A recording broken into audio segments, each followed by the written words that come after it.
Hello everyone, नमस्कार। मैं Melchi Singh आपका ड्रीम एजियो ऑनलाइन प्लेटफॉर्म पर स्वागत करता हूं। आज की इस वीडियो के अंदर हम बात करेंगे ऊंचाई और दूरी की, कि ऊंचाई और दूरी किस टेक्निक की सहायता से मापी जाती है, बिना फीते और बिना स्केल की सहायता से। तो इसके लिए मैं आपको सीधा ले चलता हूं, आपको और आपके दोस्तों को दिल्ली। जहां पर आप दिल्ली घूमने गए हो, वहां पर आपने देखा कुतुब मीनार, और कुतुब मीनार को देखते ही आप में से एक दोस्त ऐसा होता है जो सवाल पर सवाल करता है। आप कुतुब मीनार से कुछ ही दूरी पर खड़े हो, आप उस कुतुब मीनार को ठीक ऊपर उसके शीर्ष तक देख रहे हो, क्योंकि मीनार बहुत ऊंची है ना, तो उसकी शीर्ष ही देखोगे आप, तो आप उसके शीर्ष की ओर देख रहे हो। आप में से वो एक जो दोस्त है वो सवाल करता है, क्या आप इसकी ऊंचाई बता सकते हो बिना फीते की सहायता से, बिना स्केल की सहायता से? बता सकते हो? बिल्कुल बता सकते हैं। फिर आपने गाड़ी उठाई और आप देखने चले गए स्टैच्यू ऑफ यूनिटी, जो 3000 करोड़ लागत से बनी हुई है, 182 मीटर ऊंची मूर्ति सरदार वल्लभ भाई पटेल की। आप उस मूर्ति से कुछ ही दूरी पर खड़े हो। फिर वही दोस्त आपका सवाल करता है, क्या आप इसकी मूर्ति से और हमारी जो दूरी है वो बता सकते हो? क्योंकि 182 मीटर ऊंची तो वो मूर्ति है ही, और किसी न किसी एंगल से आप देख रहे हो उसे। आपको वो पूछता है कि आप उस मूर्ति से खुद की दूरी बता सकते हो?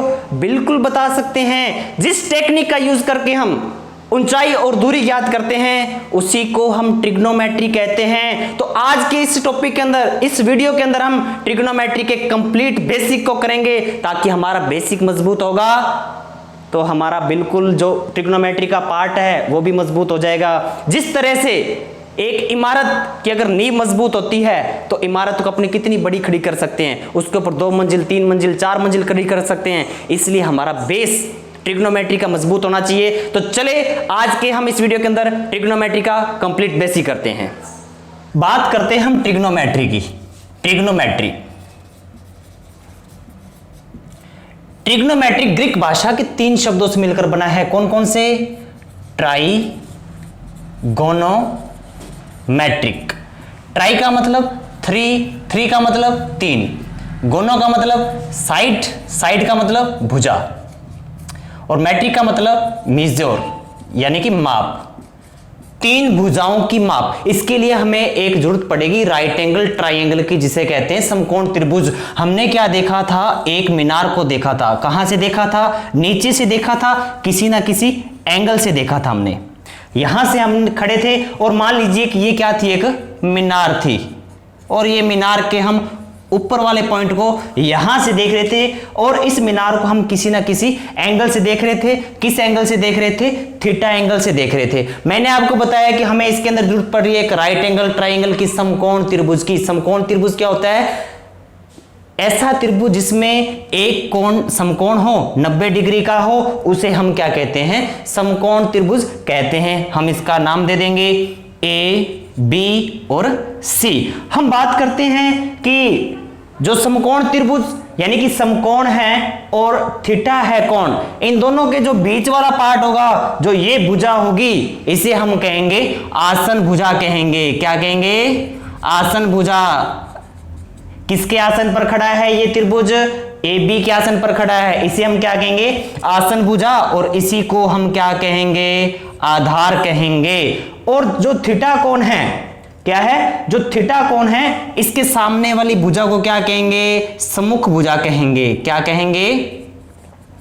सम्मुख भुजा। और इसी को क्या कहेंगे? हम लंब कहेंगे। और उसके बाद में बात रहेगी कौन सी? जो हमारा समकोण है, समकोण के सामने वाली भुजा को हम क्या कहेंगे? कर्ण कहेंगे। हम क्या कहेंगे? कर्ण। अब देखिए बात करते हैं हम किसकी? आधार की, लंब की और कर्ण की। हमारे पास में 3 ऐसे आ चुके हैं संबंध। अब देखिए हमारे पास में अगर घर में हम 3 सदस्य होते हैं, मान लीजिए कि ये 3 सदस्य हैं। अब देखिए मान लीजिए 3 सदस्य होते हैं, कौन कौन? मेरे पिताजी हैं, और माता हैं, और पुत्र यानी कि मैं। अगर हम बात करें 3 सदस्य हैं, क्या है? 3 सदस्य हैं। पिता का क्या होगा? पुत्र। पुत्र का क्या होगा? पिता। माता का पुत्र, पुत्र की माता। पिता की जो होगी माता यानी कि मेरी माता, पिताजी की क्या होगी? पत्नी, और पत्नी के क्या होंगे? मेरे पापा पति। यानी कि दोनों में 2-2 संबंध निकलकर यानी कि कुल मिलाकर कितने संबंध आ रहे हैं? 6 संबंध आ रहे हैं। उसी तरह से हमारे पास में भी कितने सदस्य हैं, आधार है, लंब है और कर्ण है, इनका भी कोई ना कोई संबंध होगा। हम देखते हैं इसका क्या संबंध है।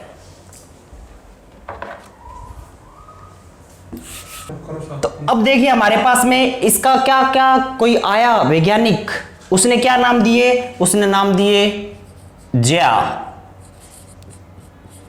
कोज्या, स्पर्शज्या,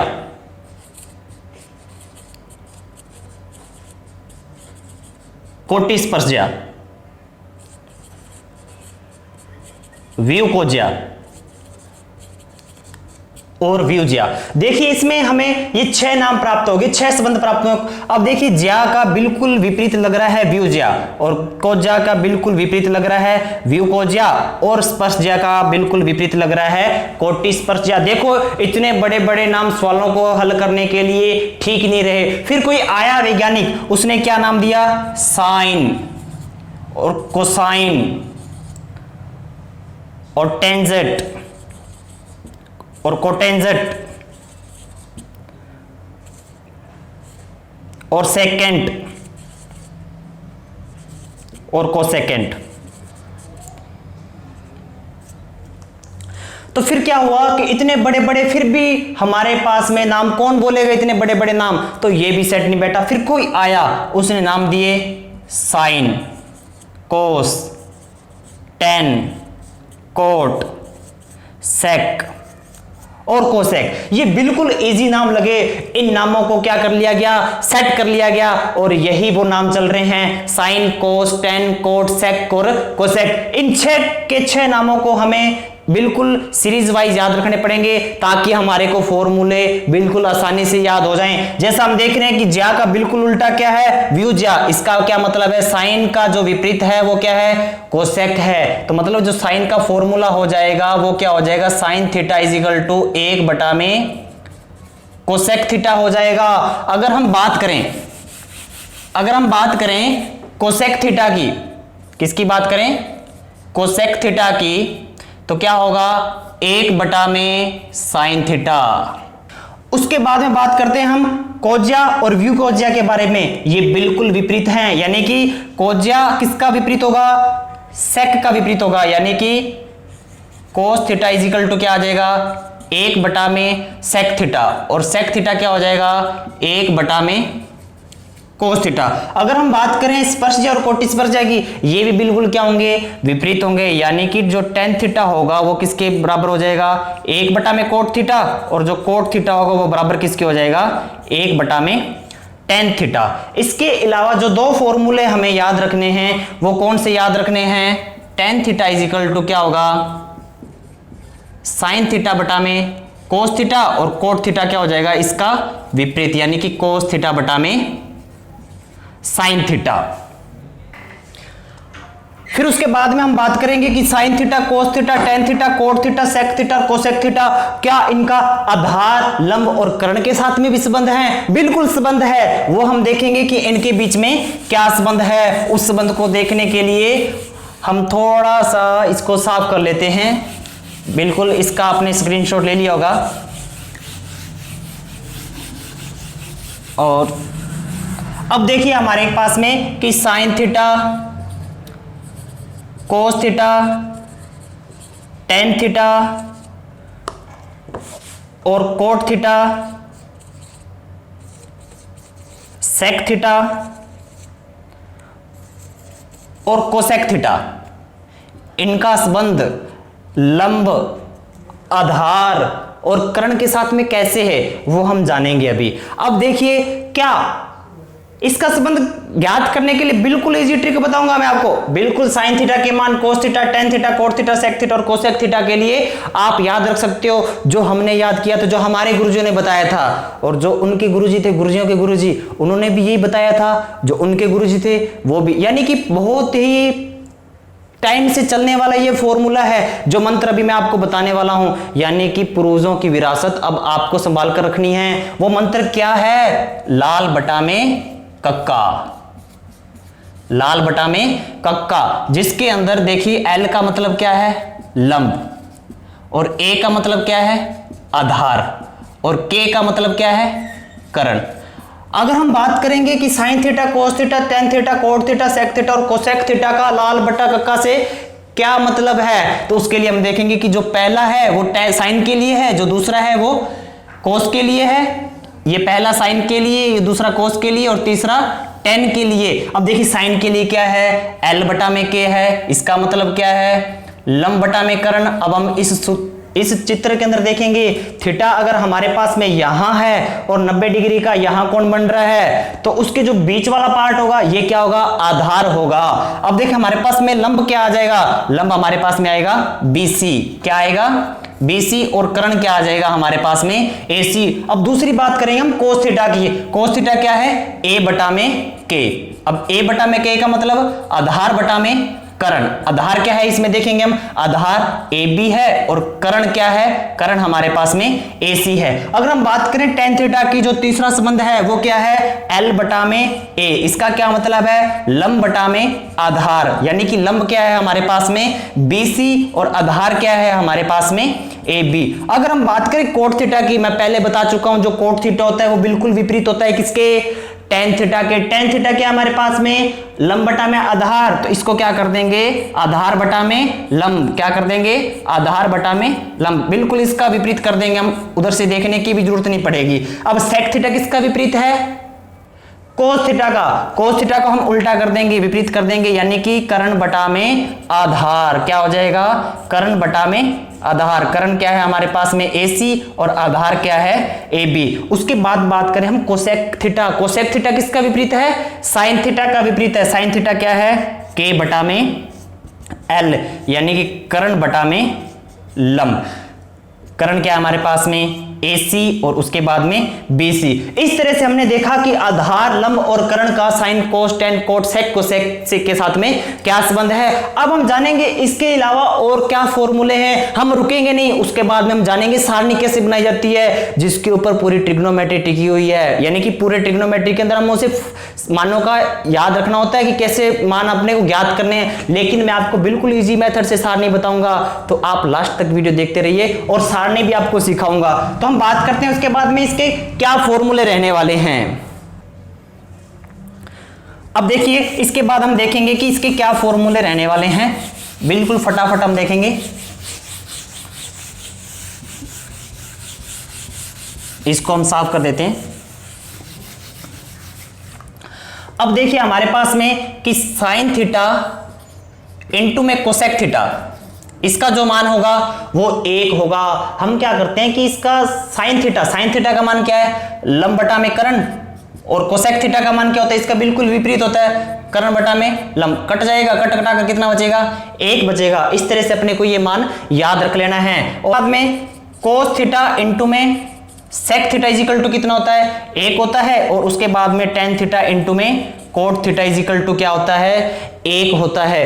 अब हम बात करते हैं उस सारणी के बारे में जिसमें से हमें मान याद करने होंगे। और वो सारणी कैसे याद करते हैं देखते हैं हम बिल्कुल इजी मेथड के साथ में। उस सारणी के अंदर हमें याद क्या करना होगा, ये सीक्वेंस से याद करने होंगे। क्या क्या हमें, sine theta, cos theta, tan theta, cot theta, sec theta और कोसेक थीटा। इधर हमें मान याद रखने होंगे 0 डिग्री, 30 डिग्री, 45 डिग्री, 60 डिग्री और 90 डिग्री। उसके बाद हमें क्या करना है, सिर्फ और सिर्फ आपको याद क्या रखना है, 0, 1, 2, 3 और 4। फिर उसके अंदर क्या कर देना है, 4 से आपने डिवाइड कर देना है, 4 से आपने भाग कर देना है। भाग करने के बाद आपने ऊपर क्या लगा देना है, अंडर रूट लगा देना है। अंडर रूट लगाने के बाद इसको हल करना है। हल कैसे करोगे, 0/4, 0 में किसी भी संख्या का भाग देते तो 0 आता है। अब देखिए ये 1/4 ही रहेगा, इसको हल करेंगे 2 एकम 2, 2 दूनी 4, यानी कि 1/2। इसको हल करेंगे ये 3/4 ही रहेगा, इसको हल करेंगे तो ये 1, इसको हल करेंगे तो ये 0 हो जाएगा और 1/2 आ जाएगा। उसके बाद में 1/√2 और ये √3/2 और 1। ये वाले मान अपने को क्या करना है, ये साइन वाले के अंदर मान रख देने हैं। 0, 1/2, 1/√2 और √3/2 और 1। उसके बाद में हम बात करेंगे कि कोस थीटा के मान कैसे ज्ञात करने। कोस थीटा के मान बिल्कुल इजी है, कुछ नहीं करना, आपने इधर से उठाकर इसको इधर ले आना है, यानी कि यहां 1 लिख देंगे हम, यहां पर √3/2 लिख देंगे और यहां पर क्या लिखेंगे 1/√2 लिखेंगे यहां पर, और यहां पर क्या लिखेंगे 1/2 और यहां पर क्या लिख देंगे 0 लिख देंगे। अब हम बात करेंगे tan थीटा की। अब tan थीटा के अंदर क्या था, tan थीटा का सूत्र था कि sin थीटा बटा में cos थीटा। अगर हम बात करेंगे tan 0 का मान, मतलब sin 0 बटा में cos 0। अब देखिए sin 0 का मान क्या है, 0 है, और cos 0 का मान क्या है 1। 0 में 1 का भाग देते हैं, किसी भी संख्या का भाग देते हैं तो कितना आएगा 0 आएगा। तो यहां हम क्या लिख देंगे 0, यानी कि 0 में हमने 1 का भाग दिया। उसके बाद हमने 1/2 में किसका भाग देना है √3/2 में। देखिए कैसे 1/2 में भाग किसका देना है √3/2 को। इसको हल करते समय ये पलट देंगे इसको, तो यहाँ क्या हो जाएगा 2 से 2 कट जाएगा, तो यहाँ क्या आ जाएगा 1/√3। डायरेक्ट हम देखेंगे इस 2 से 2 को काट देंगे, 1/√3 आ जाएगा। अब उसके बाद में देखो √2 से √2, 1/1 का मतलब 1, इस 2 से 2 कैंसिल, √3/1 का मतलब √3। 1/0, 1/0 का मान क्या होता है अनंत होता है। अब उसके बाद में देखेंगे कोट थीटा का मान। कोट थीटा के मान में क्या करेंगे, बिल्कुल कोस थीटा की तरह करेंगे। तो यहां पर क्या करेंगे अनंत करेंगे, यहां पर √3, यहां पर 1 और यहां पर 1/√3 और उसके बाद में 0 करेंगे। अब हम बात करेंगे सेक थीटा के मान की। अब सेक थीटा का सूत्र क्या होता है, देखिए सेक थीटा का क्या सूत्र होता है, सेक थीटा उल्टा होता है, मैंने बताया था आपको कोस थीटा के उल्टा होता है सेक 0। क्या बात करते हैं हम, सेक 0 बराबर क्या होता है 1/cos 0। अब देखेंगे कि cos 0 का मान क्या है, हमारे पास में 1 है, तो क्या आ जाएगा 1/1 का मतलब 1 होता है, यहां पर हम क्या लिख देंगे 1 लिखेंगे। अब उसके बाद में हम देखेंगे क्या कि cos थीटा का मान, अगर हम cos 30 का ज्ञात करेंगे, इसको हम बिल्कुल उल्टा कर देंगे, तो यहां क्या आ जाएगा, यानी कि 1/cos का मतलब यही है कि हम इसको क्या कर देंगे विपरीत करना, यानी कि sec थीटा क्या होता है cos थीटा का बिल्कुल विपरीत होता है, हमने इसको विपरीत करना है, तो ये क्या आ जाएगा 2/√3 और ये √2/1, तो यहां क्या आ जाएगा √2 और ये 2/1, तो क्या आ जाएगा 2 आ जाएगा। अब इसको करना है, ये देखिए 0/1 है, तो इसको हम विपरीत करेंगे क्या आएगा 1/0, 1/0 करते क्या आ जाएगा अनंत आ जाएगा। हम यहाँ क्या लिख देंगे अनंत लिख देंगे। अब कोसेक थीटा का जो मान होगा वो क्या करेंगे हम, कोसेक थीटा वाले को इधर से उठा कर ले आएंगे, यहां पर लिख देंगे हम इन्फिनिटी 2/√3 और 1। इस तरह से हमने इस सारणी को याद रखना है। बस आपने स्टार्टिंग पॉइंट याद रखना है, क्या है 0, 1, 2, 3 और 4, फिर उसको भाग किससे देना है 4 से भाग देना है। इस तरह से हमने इस सारणी को याद रखना है। तो इस तरह से हमने क्या सीखा कि ऊंचाई और दूरी से संबंधित हमें क्या करना होगा, सारणी को याद करना होगा। देखिए हमने कई बार देखा कि साइन थीटा कोस थीटा इसका बेटा किसका बेटा, ये हम कई बार देखते हैं फेसबुक पर कि यूज कहां होता है। तो जब ऊंचाई और दूरी वाले हम सवाल करते हैं तो वहां पर भी इनको साइन थीटा और कोस थीटा को यूज किया जाता है, ये हमें ध्यान में रखना है। कई बार पूछा जाता है कि ये साइन थीटा और कोस थीटा को यूज हम कहां कर रहे हैं, तो आपको भी ध्यान रखना है कि हम इसको यूज यहां कर रहे हैं। अब नेक्स्ट वीडियो के अंदर हम इससे रिलेटेड सवालों को देखेंगे, जो इमारत वाले सवाल, मीनार वाले सवाल और खंभों की दूरियां ज्ञात करेंगे और नदी वाले सवाल देखेंगे। बहुत तरह के सवाल हम ऊंचाई और दूरी वाले देखने वाले हैं। तो जिन्होंने अभी तक चैनल को सब्सक्राइब नहीं किया वो प्लीज चैनल को सब्सक्राइब करें और बेल आइकन दबाना नहीं भूलें, ताकि आपके पास में हर वीडियो का नोटिफिकेशन पहुंच सके। Thank you.